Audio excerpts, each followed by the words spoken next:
मन भी नहीं लग रहा, जॉब भी नहीं लग रही घर में। जय हो बागेश्वर धाम की, जय हो बागेश्वर सरकार की। दोस्तों आज की न्यू वीडियो में आप लोगों का स्वागत है। मैं आप लोगों को एक बात बताते चलूं तो आज गुरुदेव के पास एक ऐसी बहन आ गई है कि जो लव मैरिज और लवेरिया केस से परेशान है। जहां तक कि मैं आपको बताते चलूं कि गुरुदेव ने उसे भरी महफिल में कम से कम लाखों पब्लिकों के बीच में से उसे बुलाया, कहा कि लाल शर्ट और मास्क लगाई हुई जो बहन है वो हमारे पास आए।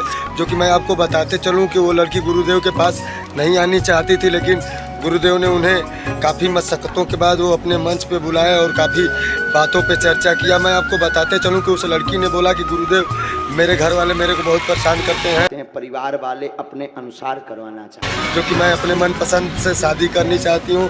गुरुदेव ने कहा कि तुम बहुत ही खराब लड़की हो। यहाँ तक कि मैं आपको बताते चलूँ कि गुरुदेव ने उसके माता पिता को उसका भगवान बताया और बोला कि यदि तुम्हारे जगह पे कोई और लड़की होती तो मैं कुछ और बोल सकता था, लेकिन मैं ऐसा माता पिता की आज्ञा क्योंकि बहन आज से अपनी गलती स्वीकार करके अपने माता पिता को भगवान मानना, जो माता पिता कहेंगे वही सब करना। दोस्तों ये थी बागेश्वर बालाजी से जुड़ी न्यू अपडेट आई।